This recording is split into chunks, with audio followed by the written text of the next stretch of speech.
Life is pain. You know how many times I wanted to just give up? How many times I've thought about ending it?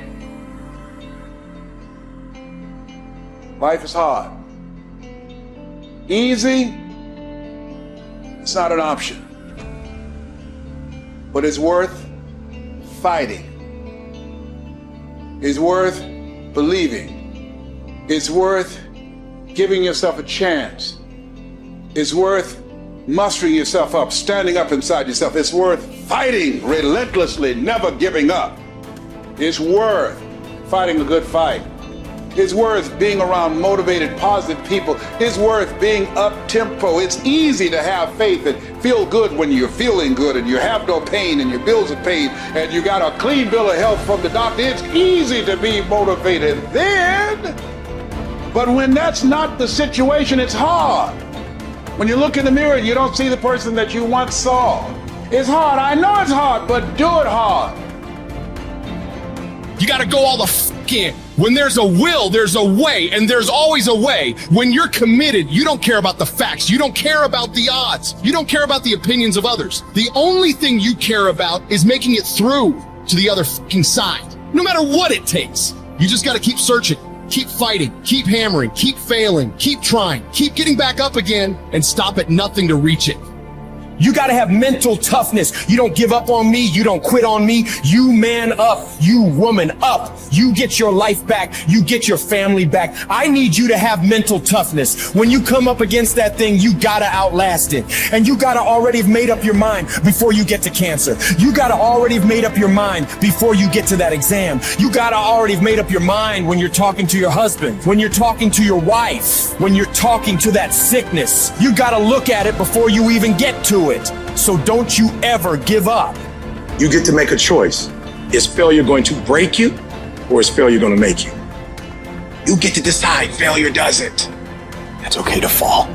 It's okay to cry. It's okay to go home. But quitting should never be an option. It's not in falling that makes us failures. It's in not getting up that makes us failures. And you get to decide if you get up or you don't get up. I can accept failure. Everyone fails at some point. I cannot accept not trying. I don't feel rejected. I tried. How do you feel rejected when you try? The person who didn't try should feel rejected. The person that didn't try should feel defeated. I tried. I don't feel rejected. I feel good about myself. I don't feel bad. I gave it 120%. You can't never feel bad when you put forth 120%. You can't let the outcomes make you feel whack. I'm not whack. I'm a warrior. I'm a problem solver. I'm not soft. I'm not weak. I don't quit. I don't give up. I don't surrender. I don't always win, but I always try.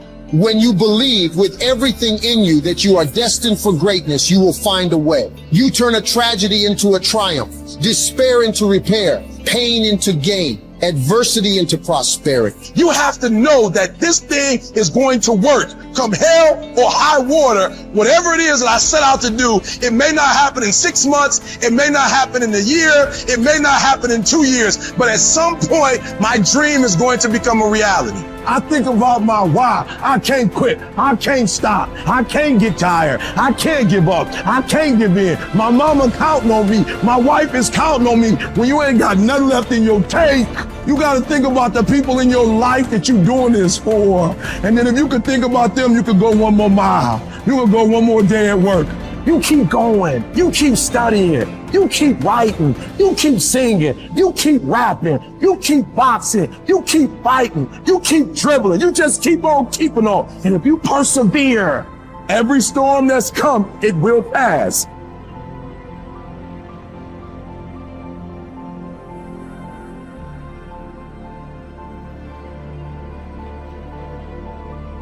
Do you know abundance is our birthright?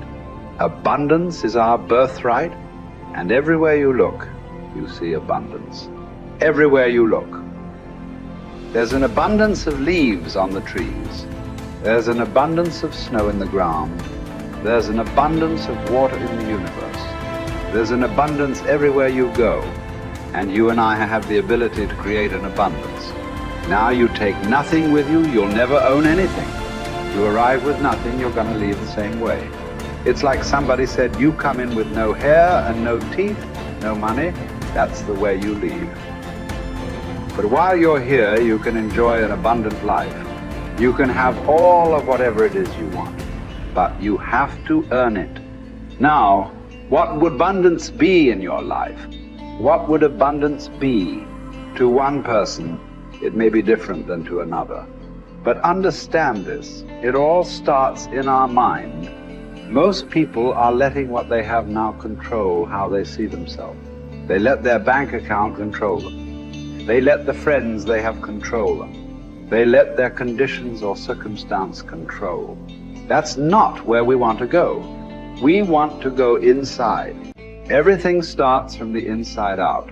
So let's start over. Let's start over. If life isn't the way you want it now, make up your mind, you're going to start over. You're going to sit down, you're going to write out how you do want it. Now we want abundance. We want an abundance of friends.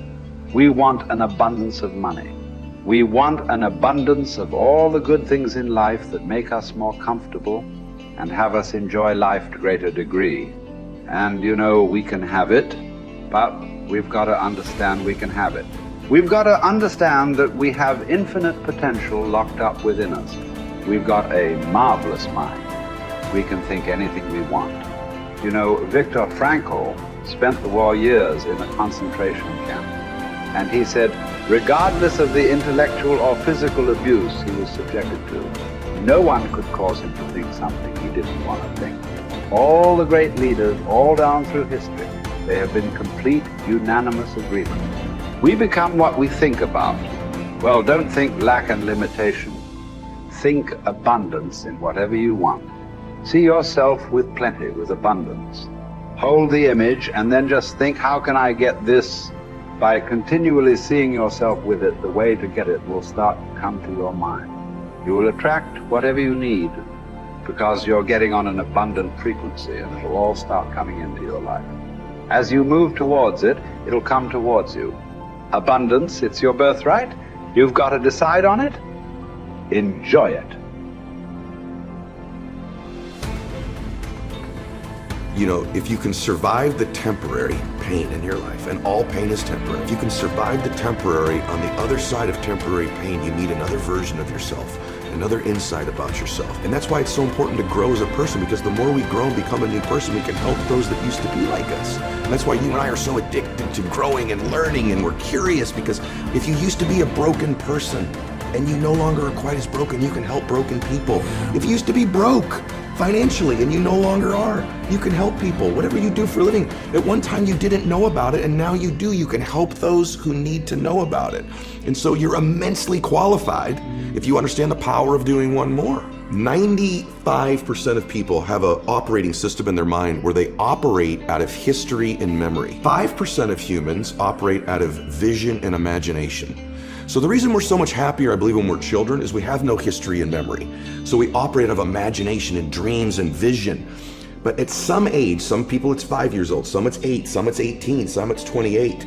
They create a history, and that history then becomes the operating system. So even if they take on a new behavior or tactic, they're operating out of a pattern of thought and belief that's historic and memory-based. And so the number one thing I would say is begin to operate out of your imagination again, out of your vision again. Create from that place. If you create from that place, now you're not tied to the result in that moment. You're giving yourself space to imagine and create something new in your life. You're the product of who you hang around. Wow. How do I know if they serve me or not?